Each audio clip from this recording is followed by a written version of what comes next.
Well, thank you. Please, if you have a seat, sit down. And I got to make one check here.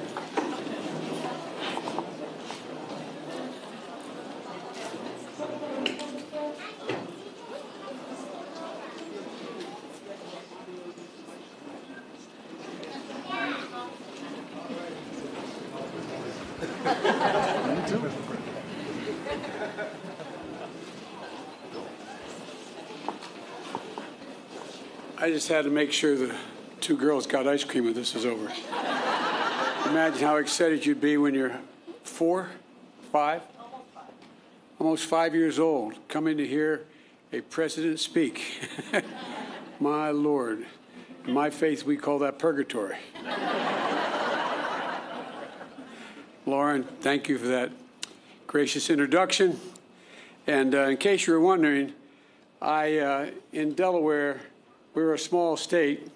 We have the 8th largest black population in America, and we have one of the most talented members of Congress. And so if I didn't walk around and pay my tribute to Lisa Blunt Rochester, my congresswoman, immediately,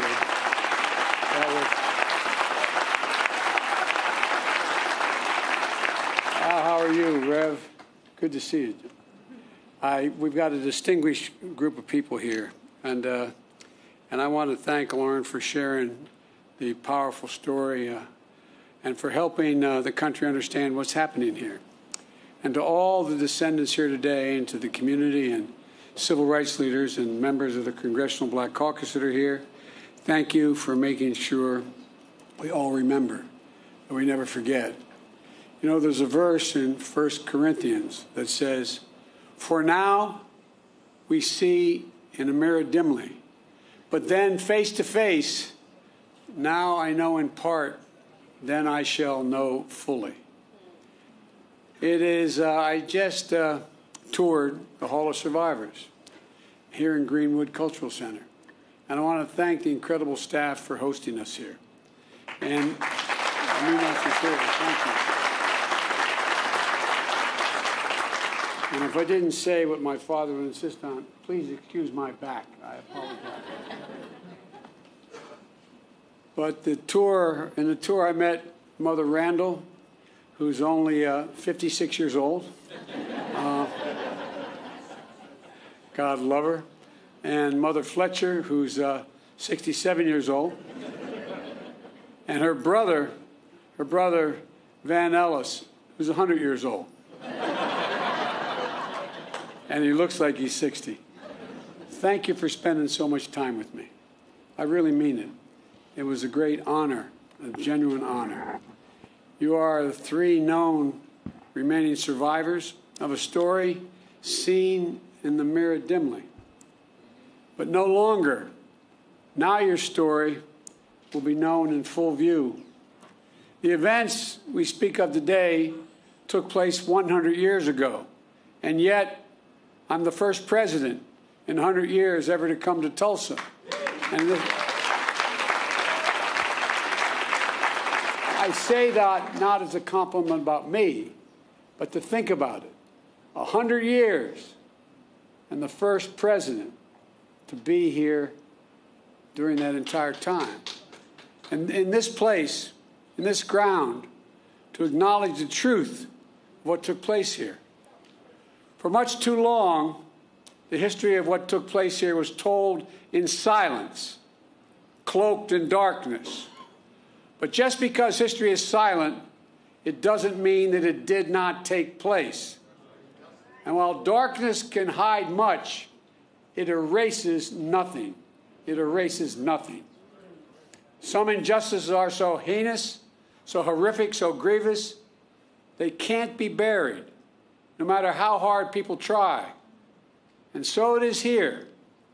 Only with truth can come healing and justice and repair. Only with truth.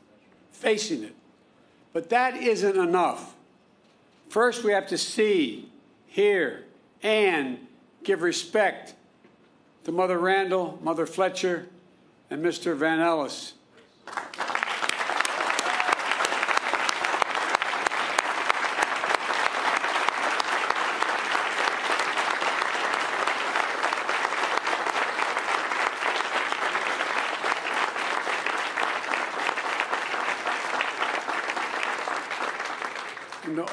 all those lost so many years ago, to all the descendants of those who suffered, to this community.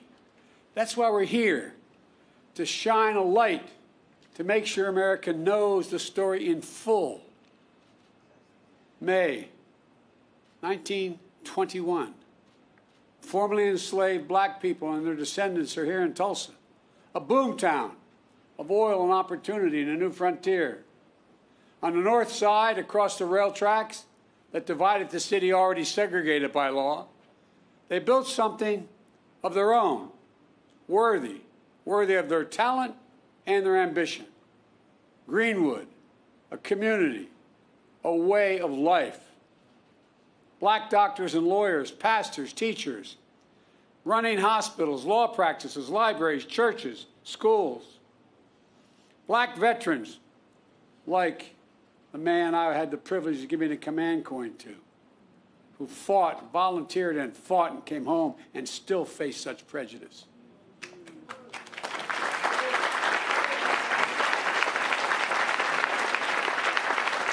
Veterans have been back a few years helping after winning the First World War, building a new life back home with pride and confidence. There were mom and there were at the time mom and pop black diners, grocery stores, barbershops, tailors, the things that make up a community. At the Dreamland Theater, a young black couple holding hands, falling in love.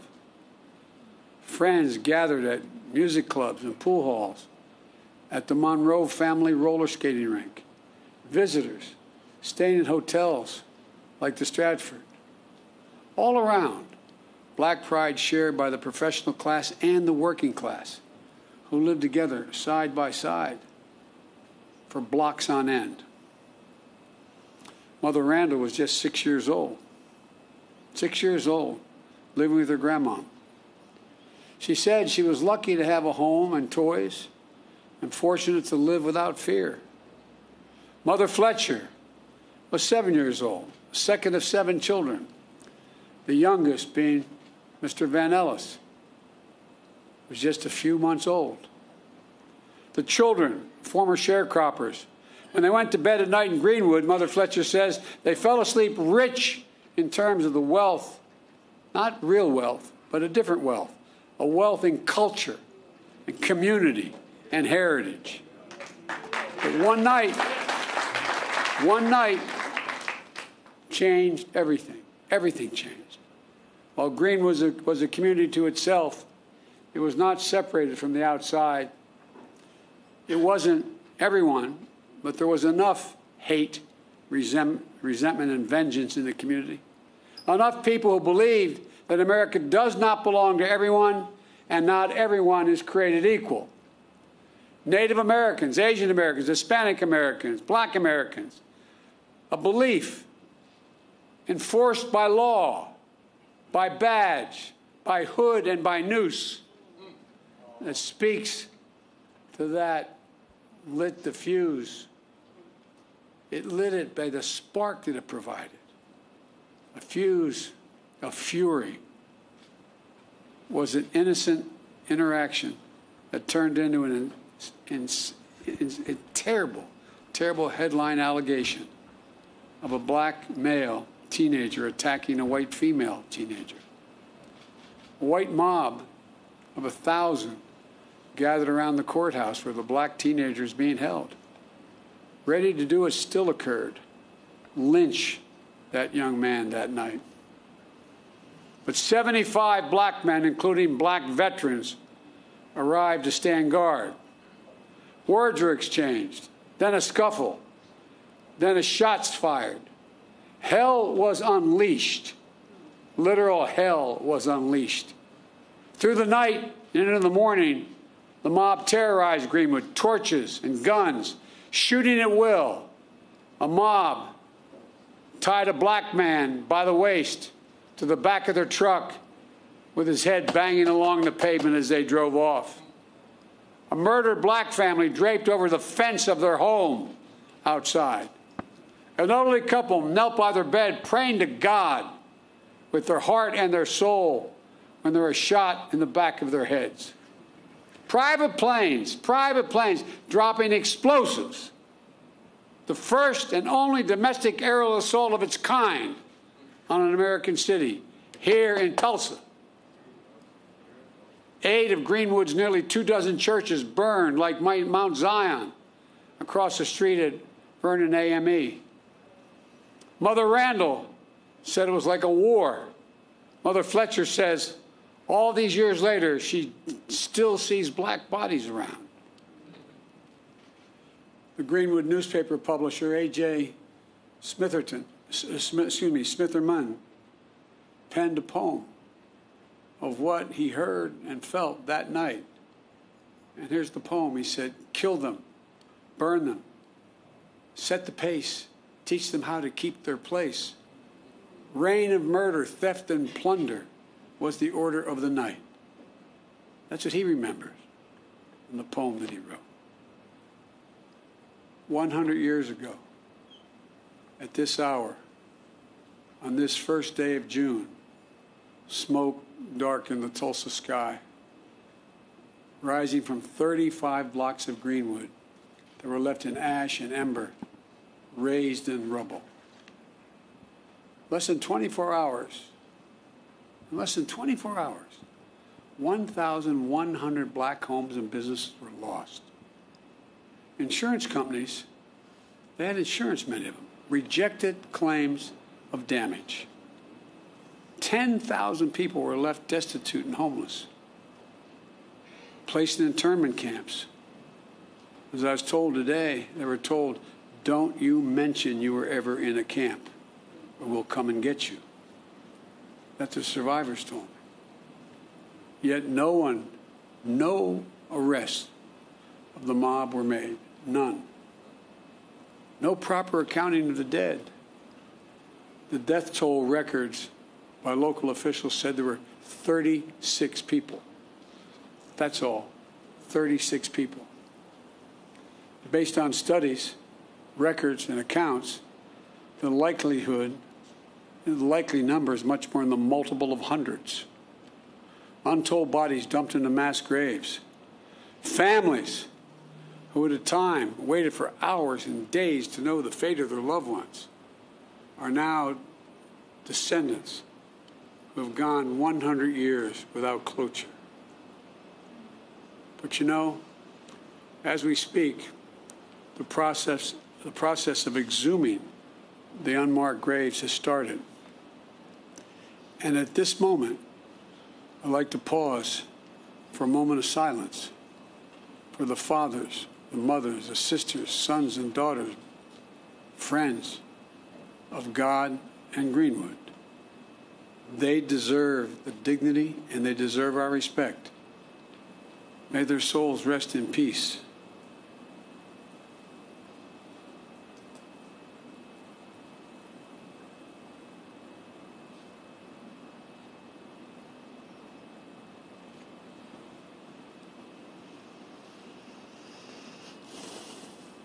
My fellow Americans, this was not a riot. This was a massacre.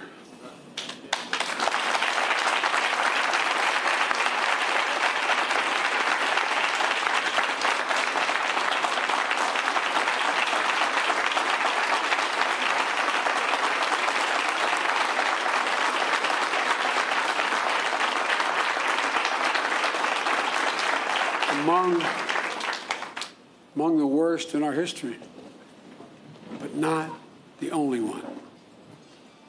And for too long, forgotten by our history.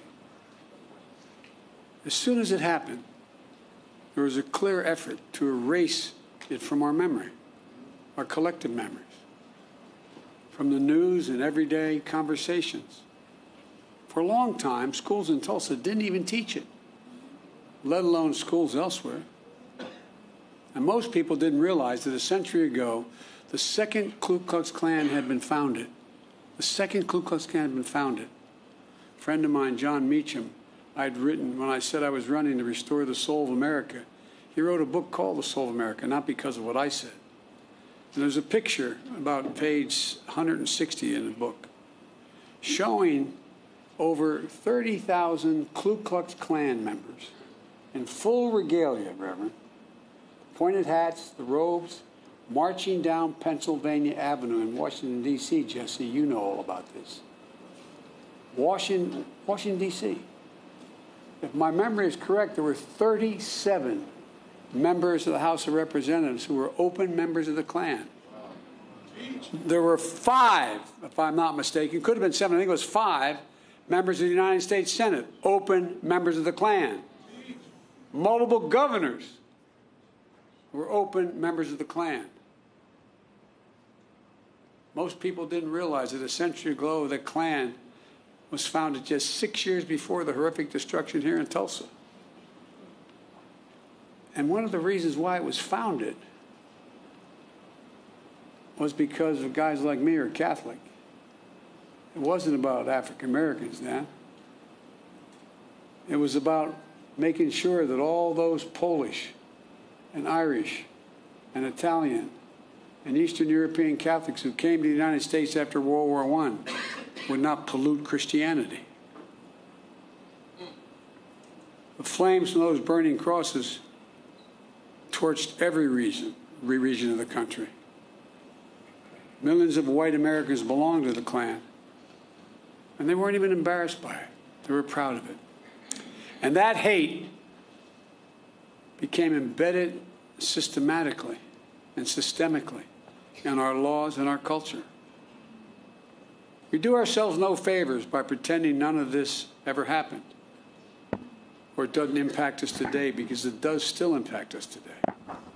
We can't just choose to learn what we want to know and not what we should know.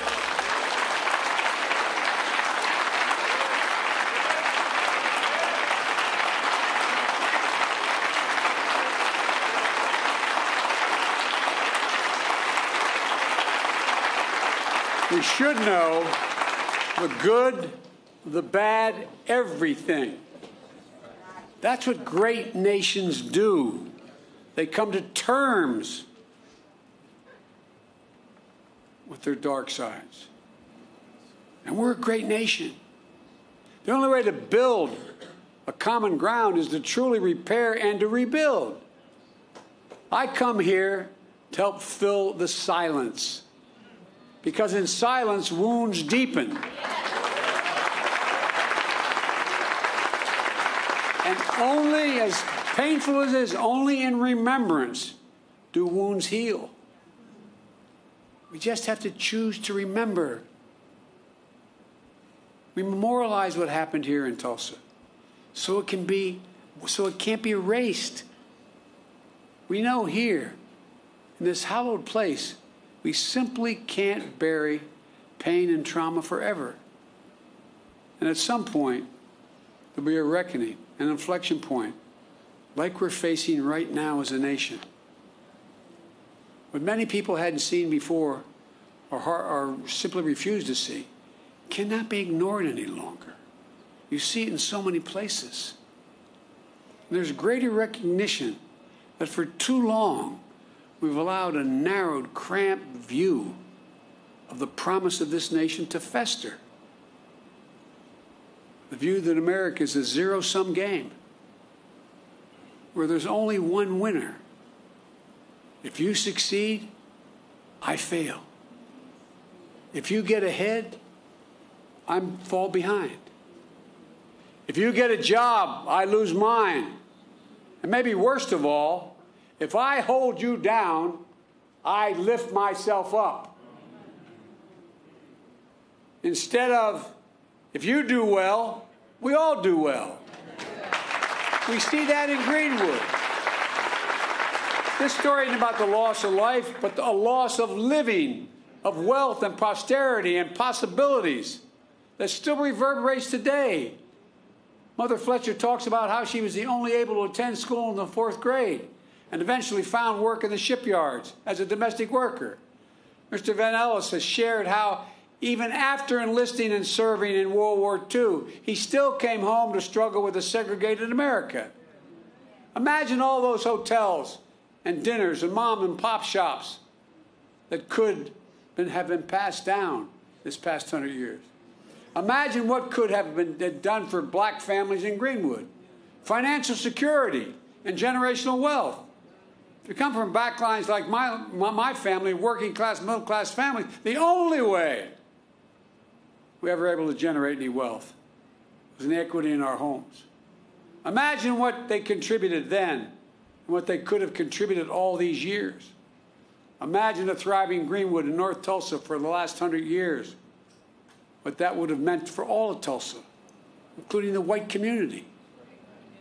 While the people of Greenwood rebuilt again in the years after the massacre, it didn't last. Eventually, neighborhoods were redlined on maps, locking black Tulsa out of home ownership. A highway was built right through the heart of the community. Lisa, I was talking about our west side, what 95 did after we were occupied by the military, after Dr. King was murdered. The community, cutting off black families and businesses from jobs and opportunity. Chronic underinvestment from state and federal governments denied Greenwood even just a chance of rebuilding. We must find the courage to change the things we know we can change. That's what Vice President Harris and I are focused on, along with our entire administration, including our Housing and Urban Development Secretary, Marcia Fudge, who's here today.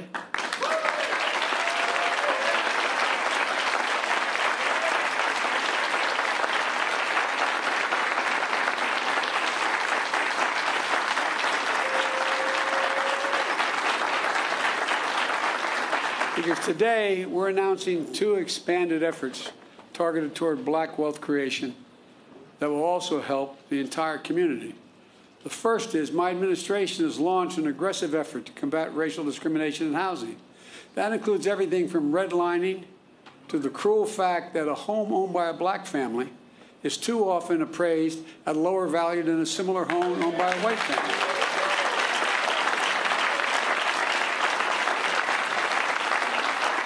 And I might add, and I need help if you haven't answered this one, I can't figure this one out, Congressman Horsford, but if you live in a black community and there's another one on the other side of the highway, it's a white community, it's built by the same builder, and you have a better driving record than the guy with the same car in the white community, you're getting paid more for your auto insurance. Shockingly, the percentage of black American homeownership is lower today in America than when the Fair Housing Act was passed more than 50 years ago. Lower today. That's wrong. And we're committed to changing that.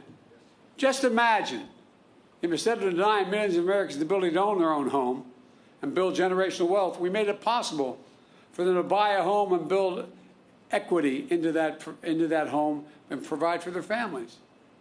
Second, small businesses are the engines of our economy and the glue of our communities. As president, my administration oversees hundreds of billions of dollars in federal contracts for everything from refurbishing decks of aircraft carriers to installing railings in federal buildings to professional services. We have a thing called, I won't go into it all, but there's not enough time now, but I'm determined to use every taxpayer's dollar that is assigned to me to spend going to American companies and American workers that build American products. And as part of that, I'm going to increase the share of the dollars the federal government spends to small disadvantaged businesses, including black and brown small businesses. Right now it calls for 10%. I'm going to move that to 15% of every dollar spent will be spent for that. I have the authority to do that. Just imagine if instead of denying millions of entrepreneurs the ability to access capital and contracting, we made it possible to take their dreams to the marketplace to create jobs and invest in our communities. The data shows young black entrepreneurs are just as capable of succeeding given the chance as white entrepreneurs are.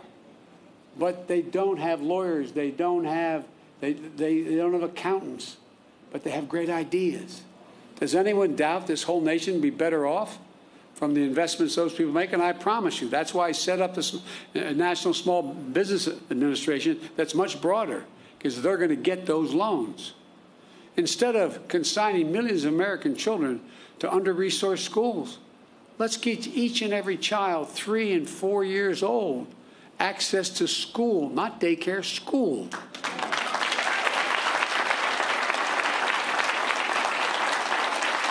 In the last 10 years, studies have been done by all the great universities. It shows that it increased by 56% the possibility of a child, no matter what background they come from, no matter what. If they start school at 3 years old, they have a 56% chance of going all through all 12 years without any trouble and being able to do well. And a chance to learn and grow and thrive in a school and throughout their lives. And let's unlock more than an incredible creativity and innovation that will come from the nation's historically backed colleges and universities. You know, I have a $5 billion a year program giving them the resources to invest in research centers and laboratories in high-demand fields to compete for good-paying jobs in industries of the future like cybersecurity. The reason why they don't, their students are equally able to learn as well and get the good-paying jobs that start at $90,000 and $100,000, but they don't have the money to provide and build those laboratories. So guess what? They're going to get the money to build those laboratories. So instead of just talking about infrastructure, let's get about the business of actually rebuilding roads and highways, filling the sidewalks and cracks, installing streetlights and high-speed internet, creating space to live and work and play safely. Let's ensure access to health care, clean water, clean air, nearby grocery stores, stocked with fresh vegetables and food that, in fact, deal with. I mean, these are all things we can do. Does anyone doubt this whole nation will be better off with these investments? The rich will be just as well off, the middle class will do better, and everybody will do better. It's about good-paying jobs, financial stability, and being able to build some generational wealth. It's about economic growth for our country and outcompeting the rest of the world, which is now outcompeting us. But just as fundamental as any of these investments I've discussed is maybe the most fundamental: the right to vote. Yeah. The right to vote.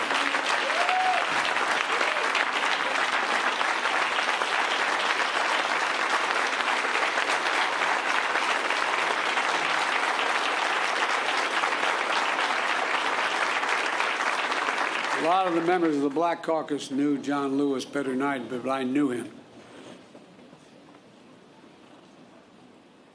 On his deathbed, like many, I called John to speak to him. Rev, all John wanted to do is talk about how I was doing. He died, I think, about 25 hours later. But you know what John said? He called the right to vote precious, almost sacred. He said the most powerful, nonviolent tool we have in a democratic society. This sacred right is under assault with incredible intensity like I've never seen, even though I got started as a public defender and a civil rights lawyer. With an intensity and aggressiveness that we've not seen in a long, long time. It's simply un-American. It's not, however, sadly, unprecedented.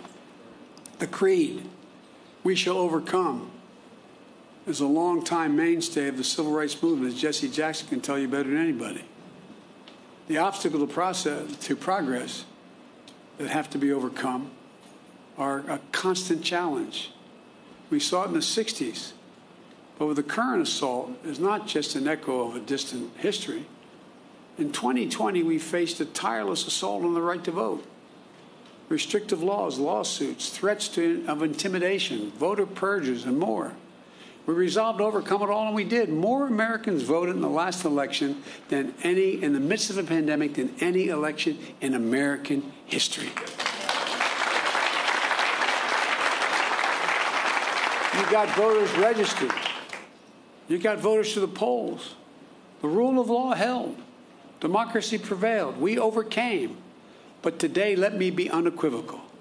I've been engaged in this work my whole career, and we're going to be ramping up our efforts to overcome again. I will have more to say about this at a later date, a truly unprecedented assault on our democracy, an effort to replace nonpartisan election administrators and to intimidate those charged with tallying and reporting the election results. But today, as for the act of voting itself, I urge voting rights groups in this country to begin to redouble their efforts now to register and educate voters. And in June should be a month of action on Capitol Hill. I hear all the folks on TV saying, why doesn't Biden get this done? Well, because Biden only has a majority of effectively 4 votes in the House and a tie in the Senate, with 2 members of the Senate who vote more with my Republican friends. But we're not giving up. Earlier this year, the House of Representatives passed For the People Act to protect our democracy. The Senate will take it up later this month, and I'm going to fight like heck with every tool at my disposal for its passage. The House is also working on the John Lewis Voting Rights Act, which is critical to providing new legal tools to combat the new assault on the right to vote.